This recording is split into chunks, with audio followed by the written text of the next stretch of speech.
नमस्ते। आज मैं आपको सेकेंड यूनिट लेकर जो चल रही हूँ उसका टॉपिक है सामाजिक स्त्रीकरण से संबंधित सामाजिक अवधारणा, sociological concept relating to social stratification.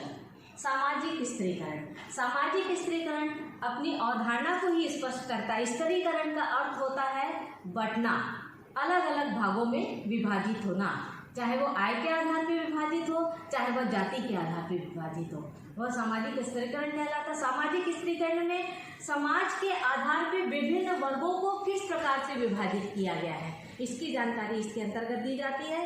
सबसे पहले हम यहाँ पे बताएंगे कि हमारा जो समाज है वो उसकी श्रेणियाँ क्या हैं। तो पहले उच्च वर्ग, निम्न वर्ग, मध्यम वर्ग एवं निम्न वर्ग। उच्च वर्ग जो होता है उसका आय के अनुसार उसकी श्रेणी की बद्धता होती है। मध्यम वर्ग जो होता है उसमें आय बहुत ज़्यादा मायने नहीं रखता है, लेकिन मध्यम वर्ग जो होता है वो सभी प्रकार के लोग इसमें सम्मिलित होते हैं। निम्न वर्ग जो होता है वो उनकी आय सबसे ज़्यादा कम होती है। यहाँ पे हम वर्गों के आधार पे स्त्रीकरण को निम्न रूपों से बता सकते हैं। पहला होता है आय के आधार पे।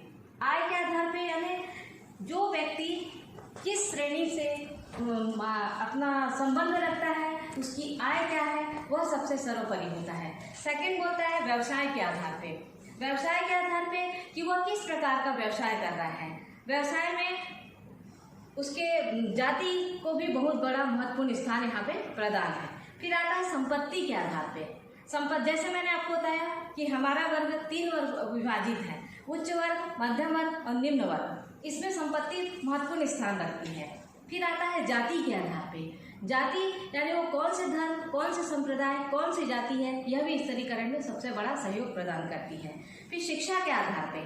शिक्षा के आधार पे कि व्यक्ति की शिक्षा किस प्रकार की। इसका एक सबसे बड़ा एग्जाम्पल होता है कि अगर कोई बच्चा जब अपने विषय को चुनना चाहता है तो वहाँ पे माता पिता का सबसे बड़ा उद्देश्य होता है या तो बच्चा डॉक्टर बने या इंजीनियर बने या ऐसी व्यावसायिक शिक्षा को प्राथमिकता प्रदान करे जिससे उसका व्यवसाय सुदृढ़ हो सके।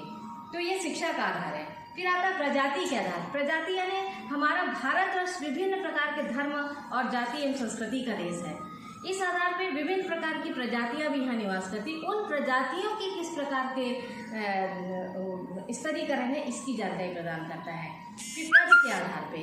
पद के आधार पे जैसा जैसा पद होता है उसके आधार पर स्त्रीकरण। एक विभाग, शिक्षा विभाग की चर्चा अगर हम करें तो शिक्षा विभाग में पहला आता है आपका प्राचार्य पद, फिर आता है आपका सहायक प्राध्यापक पद, फिर आता है आपका लेक्चरर पद। इस प्रकार से वो ग्रेडिंग होती है जो आपके पद को यहाँ पे निर्धारित करती है। शक्ति के आधार पे। शक्ति यहाँ पे विभिन्न आधार पे होती है। एक सशस्त्र के माध्यम से शक्ति या आपके बोलने की शक्ति, इस प्रकार से विभिन्न प्रकार की शक्तियाँ किस प्रकार से कार्य करती हैं ये आधार होता है।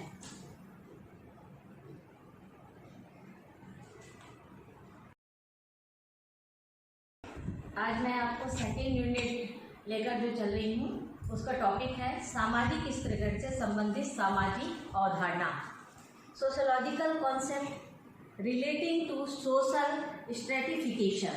सामाजिक स्त्रीकरण अपनी अवधारणा को ही स्पष्ट करता है। स्त्रीकरण का अर्थ होता है बंटना, अलग अलग भागों में विभाजित होना, चाहे वो आय के आधार पर विभाजित हो, चाहे वह जाति के आधार पर विभाजित हो, वह सामाजिक स्त्रीकरण कहलाता है। सामाजिक स्त्रीकरण में समाज के आधार पर विभिन्न वर्गों को किस प्रकार से विभाजित किया गया है, इसकी जानकारी इसके अंतर्गत दी जाती है।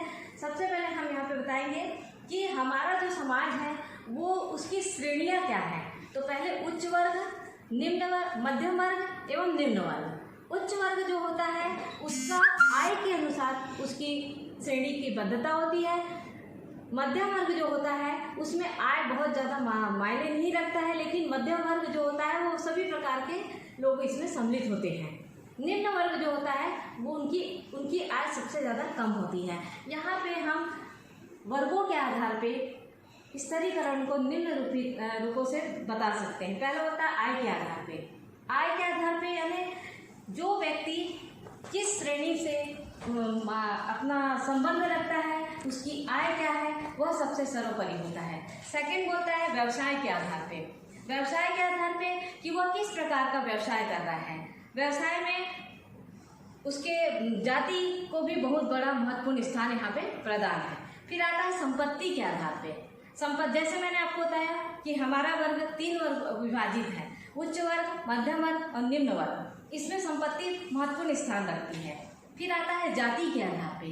जाति यानी वो कौन से धर्म, कौन से संप्रदाय, कौन सी जाति है, यह भी स्तरीकरण में सबसे बड़ा सहयोग प्रदान करती है।